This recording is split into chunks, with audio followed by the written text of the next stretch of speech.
Hello students, welcome back to study live with Raunak. कैसे हैं आप लोग? उम्मीद है आप लोग अच्छे होंगे और अच्छे से अपने एग्ज़ाम की तैयारी कर रहे होंगे। तो चलिए शुरुआत करेंगे हम आज के अपने अगले मॉक टेस्ट की। दिल्ली पुलिस के सभी प्रश्न जो है वो महत्वपूर्ण हैं। 30 आपके यहाँ पर जीके के क्वेश्चन आंसर रहने वाले हैं और 10 आपके कंप्यूटर के रहने वाले हैं। जीके का वेटेज ज़्यादा है, इसलिए मैंने जीके के ज़्यादा प्रश्न लिए हैं। तो शुरू करेंगे। पहला प्रश्न है आज का आपका मॉक टेस्ट का। असम में अंग्रेज़ों की कर नीतियों के खिलाफ किस वर्ष पथारू घाट किसान विद्रोह हुआ था? ऑप्शन में है आपके 1862, 1894, 1885 या 1873। तो राइट आंसर है यहाँ आपका ऑप्शन नंबर बी, 1894।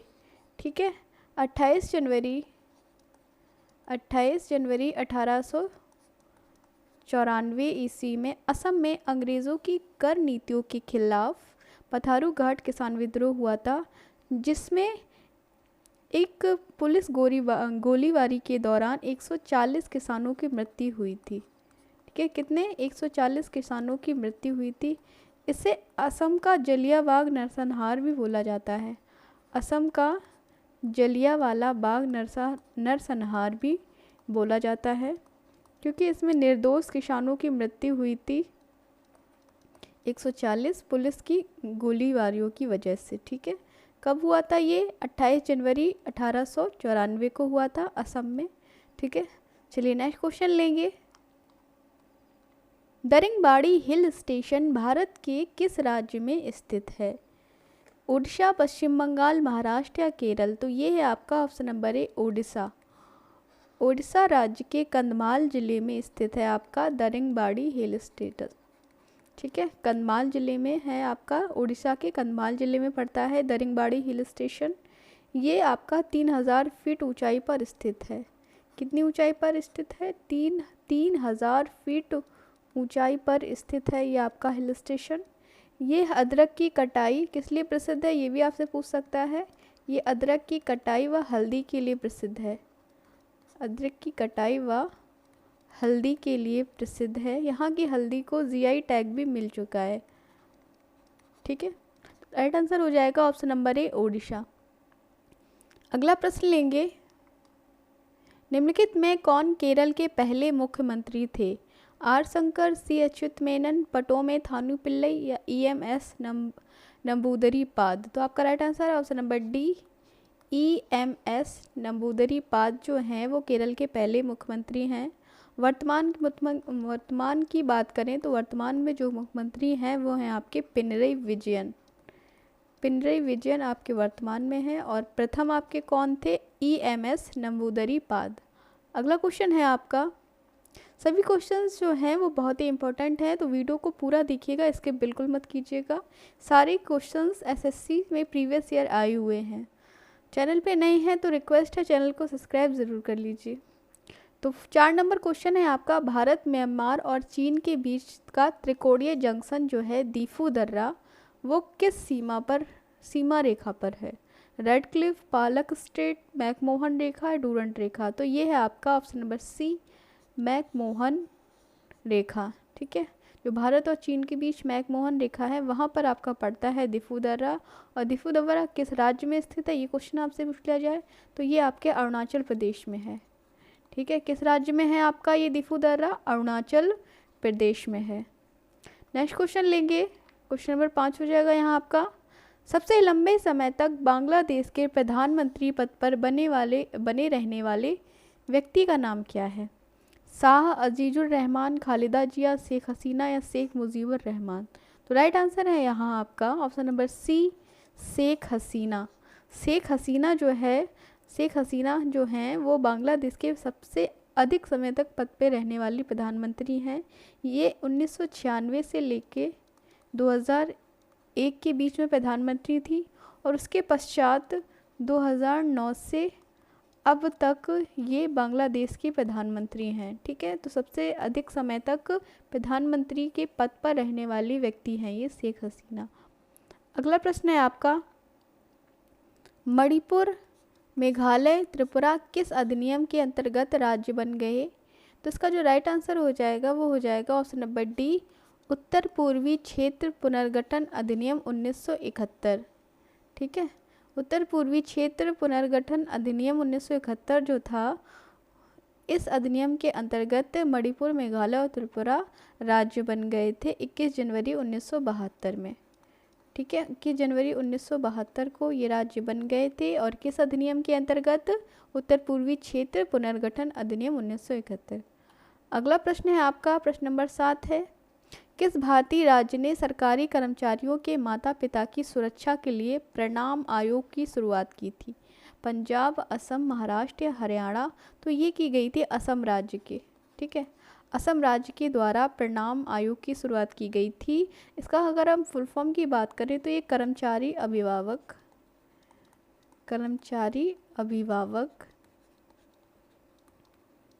जिम्मेदारी और जवाबदेही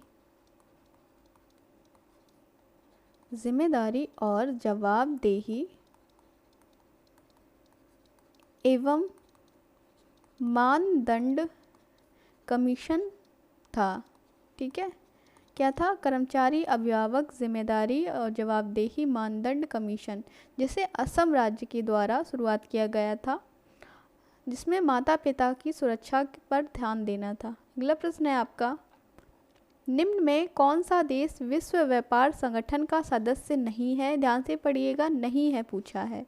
ठीक है, ईरान, इराक, रूस या चीन? तो यहाँ राइट आंसर है ऑप्शन नंबर ए, ईरान आपका विश्व व्यापार संगठन यानी वर्ल्ड ट्रेड ऑर्गेनाइजेशन का सदस्य नहीं है।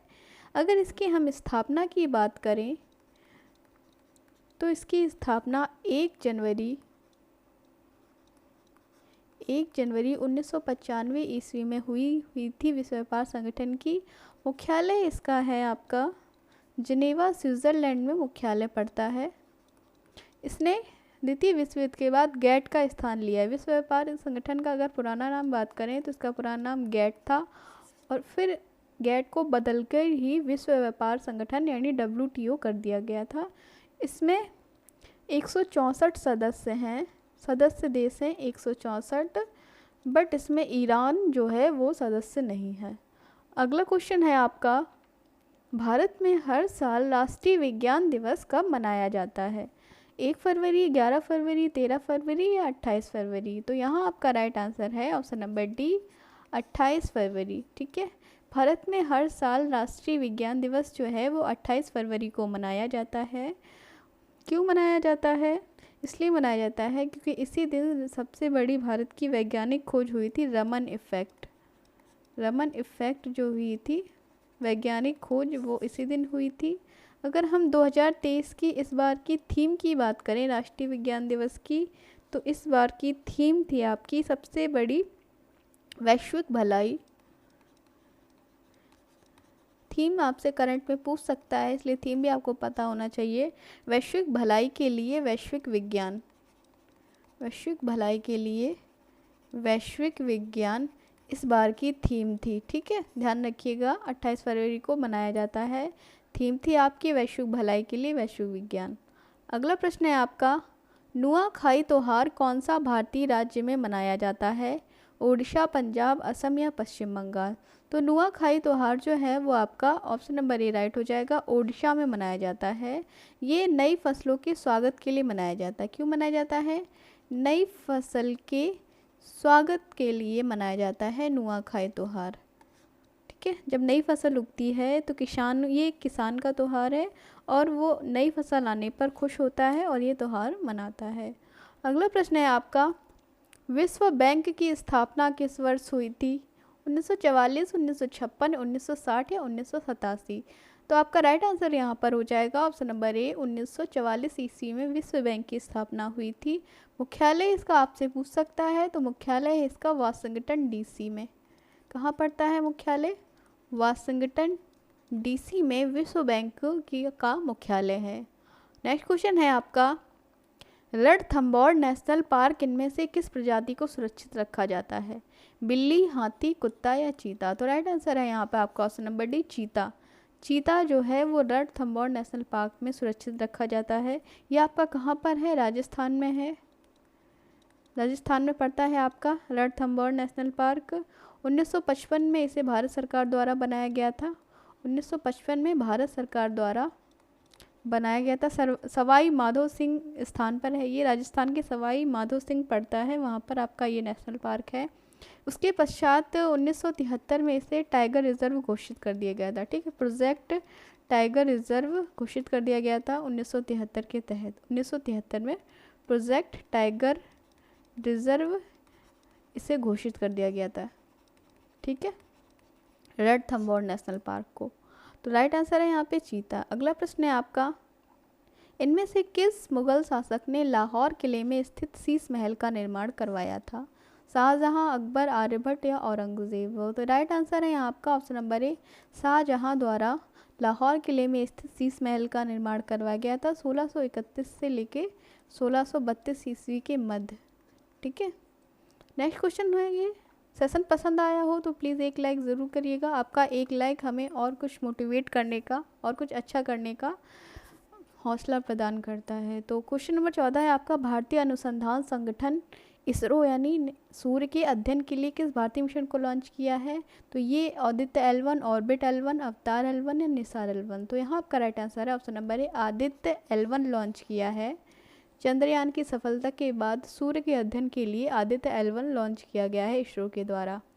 अगला प्रश्न है आपका, पर्यावरणविद के रूप में 2004 का नोबेल शांति पुरस्कार किसे प्रदान किया गया था? पेरेस डी कुआर, ट्रिगविली, वांगरी माथई या चंडी प्रसाद भट्ट? तो ये प्रदान किया गया है ऑप्शन नंबर सी, वांगरी माथई को। किसे? वांगरी माथई को प्रदान किया गया है। और ये कहाँ के निवासी हैं? केन्याई हैं, ये केन्या के निवासी हैं वांगरी माथई। इन्हें शांति का नोबेल पुरस्कार दिया गया था 2004 में। नेक्स्ट क्वेश्चन लेंगे, इन कस्टडी एक अंग्रेजी उपन्यास है और ये किसके द्वारा लिखा गया है? शोभा डे, विक्रम सेठ, अनीता देसाई या वी एस नायपॉल? तो ये लिखा गया है option number C, Anita Desai के द्वारा। इन कस्टडी अंग्रेजी उपन्यास है, ये अनीता देसाई के द्वारा लिखा गया है। अगला प्रश्न है आपका, इनमें से किस लेखक ने a better India a better world पुस्तक लिखी है? अनुपम खेर, दलाई लामा, कपिल सिब्बल या एन नारायण मूर्ति? तो ये लिखी गई है a better India a better world, option number D है राइट, NR नारायण मूर्ति के द्वारा ये लिखी गई है। किसके द्वारा? NR नारायण मूर्ति के द्वारा लिखी गई है। नेक्स्ट क्वेश्चन होगा आपका, विश्व में भोजन की गुणवत्ता और मात्रा उपलब्धता में वृद्धि प्रोत्साहित करने के लिए विश्व खाद्य पुरस्कार किसके द्वारा स्थापित किया गया? Professor MS Swaminathan, UNDP, professor Norman Borlaug या WHO? तो ये किया गया है option number C, professor Norman Borlaug के द्वारा। ठीक है, इनकी एक कल्पना थी, उनकी कल्पना के साथ 1986 में जर्नल फूड के द्वारा इसे स्थापित किया गया था। जर्नल फूड्स के संयोग से विश्व खाद्य पुरस्कार को स्थापित किया गया था।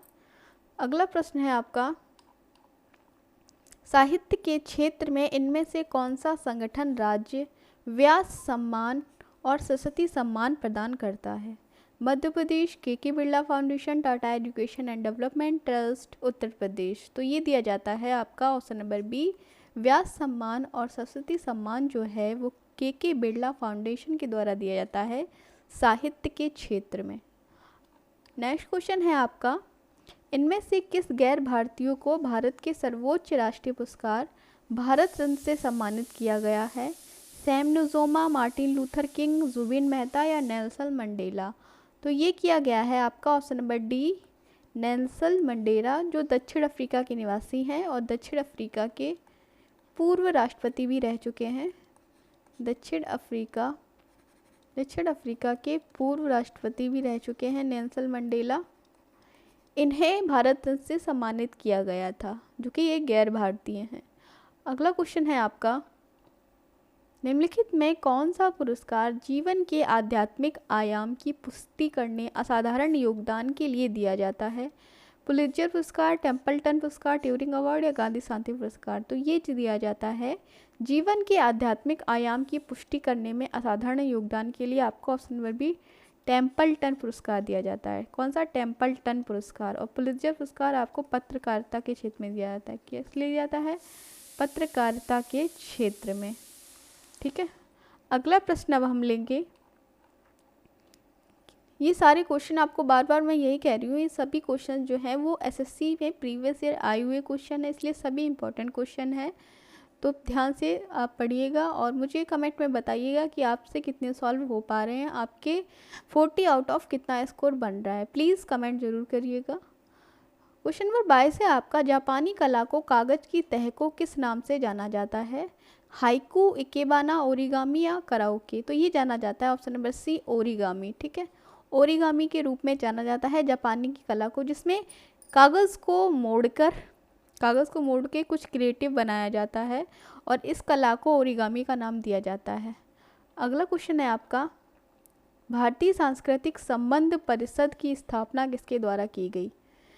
सरदार वल्लभ भाई पटेल, राजगोपालाचारी, मौलाना अबुल कलाम आज़ाद या इंदिरा गांधी? तो स्वतंत्र भारत के पहले शिक्षा मंत्री ऑप्शन नंबर सी राइट है, मौलाना अबुल कलाम आज़ाद के द्वारा भारतीय सांस्कृतिक संबंध परिषद की स्थापना की गई थी। ठीक है, किसके द्वारा? मौलाना अबुल कलाम आज़ाद के द्वारा सबसे पहले की गई थी। ठीक है, इसका उद्देश्य बता दें तो इस परिषद की स्थापना का उद्देश्य है भारतीय एवं अन्य देशों के मध्य सांस्कृतिक सहयोग को बढ़ावा देना। अगला क्वेश्चन है आपका, प्राकृतिक रबर जो है वो किसका बहुलक है? आइसोप्रोपीन, ब्यूटीडाइन, इथाइन, स्टायरीन? तो राइट आंसर हो जाएगा आपका प्राकृतिक रबर जो है वो आइसोप्रोपीन का बहुलक है। ठीक है, किसका बहुलक है? आइसोप्रोपीन का बहुलक है आपका प्राकृतिक रबर। अगला प्रश्न है आपका, निम्न में कौन सा विटामिन B2 का रासायनिक नाम होगा? थायमिन, रेटिनॉल, एस्कॉर्बिक एसिड या राइबोफ्लोविन? तो राइट आंसर है विटामिन B2 का रासायनिक नाम होता है ऑप्शन नंबर घ, राइबोफ्लाविन। ठीक है, राइबोफ्लाविन आपका विटामिन B2 का रासायनिक नाम होगा। थायमिन होगा विटामिन B1 का, रेटिनॉल होगा A। ठीक है, विटामिन A का रेटिनॉल होता है। नेक्स्ट क्वेश्चन है आपका, BCG का पूरा नाम आपसे यहाँ पर इस क्वेश्चन में पूछा जा रहा है। तो ऑप्शन में है bacillus Calmette Guerin, bacillus kimors Guerin, bacillus calius grade, basic calcium sulphate? तो राइट आंसर है यहाँ आपका option number A, bacillus Calmette Guerin. ठीक है, BCG का पूरा नाम क्या है? Bacillus Calmette Guerin. और इसे 1921 में एक फ्रांसीसी जीवाणु वैज्ञानिक के नाम पर ये नाम रखा गया था।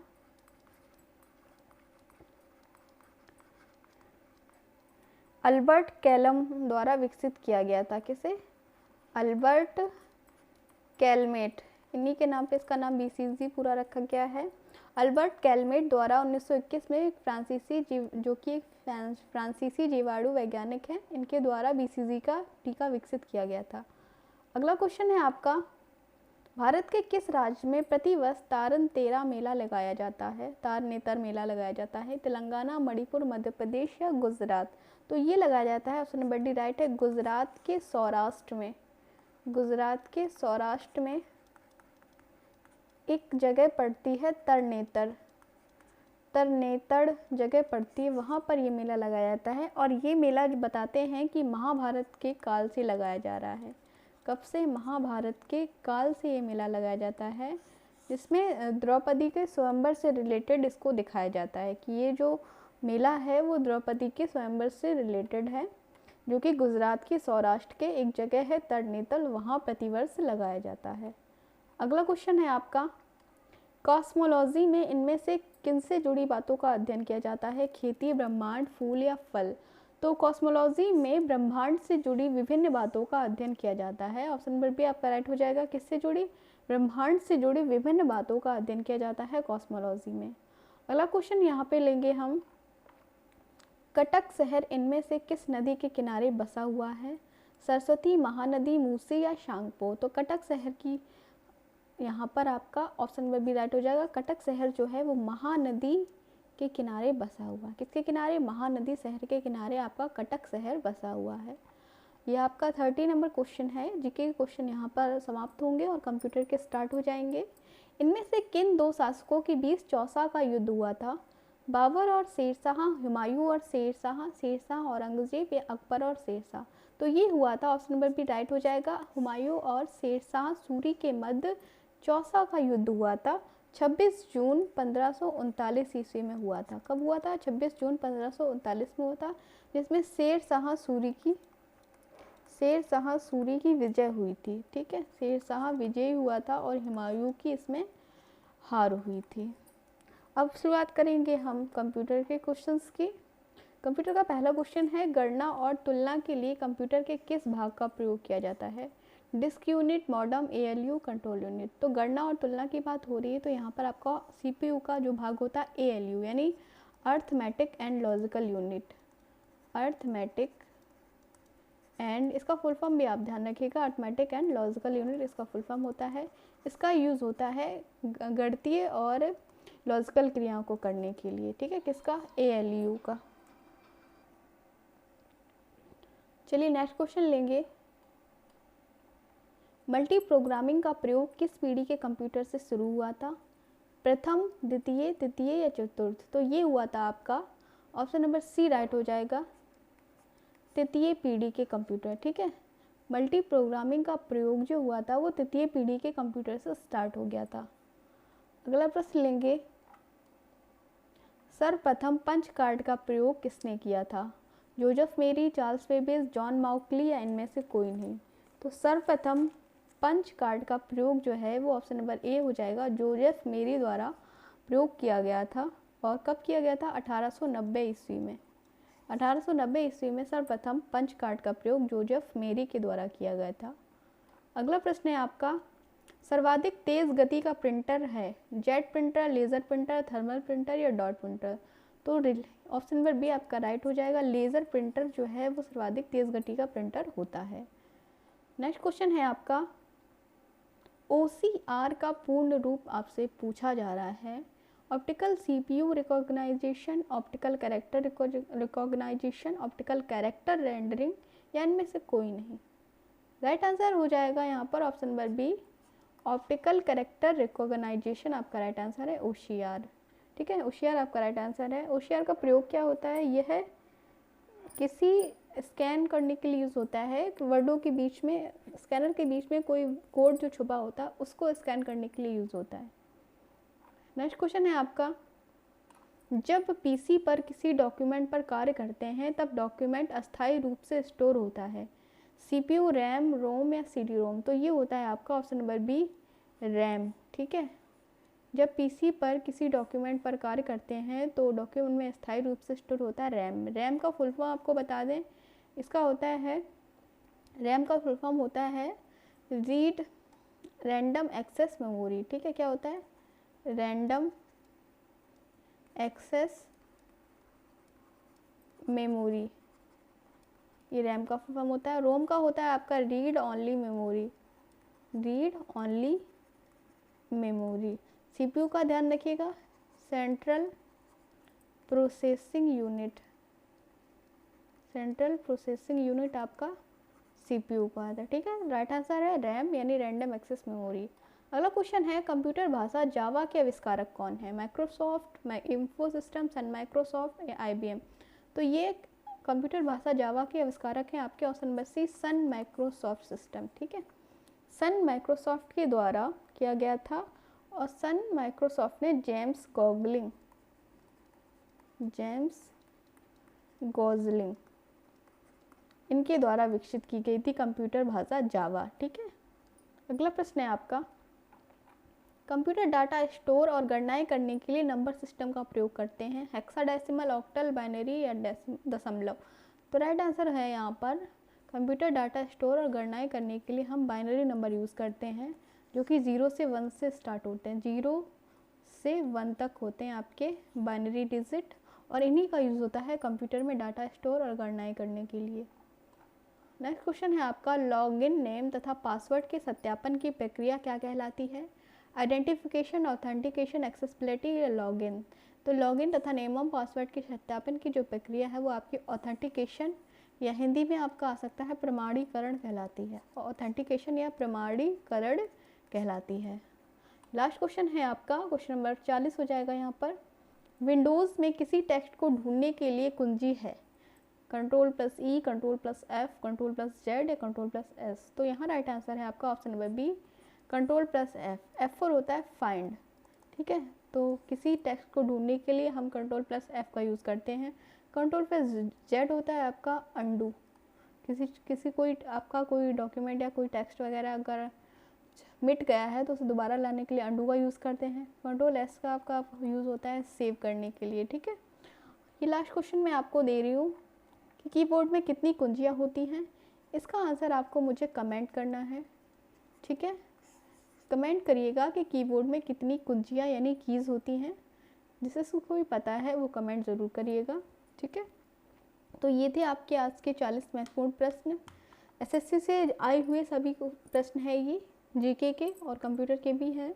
तो फिर वीडियो को स्किप मत करना है, आपको पूरा देखना है और मुझे स्कोर आपको कमेंट करना है। आपको स्कोर मुझे बताना है कि आपका लेवल जो है वो तैयारी का कैसा है और मैं और कैसे अच्छे क्वेश्चन आपके लिए लेकर आऊँ, ठीक है। तो फिर मिलते हैं एक नई वीडियो के साथ, तब तक के लिए नमस्कार, take care and good bye.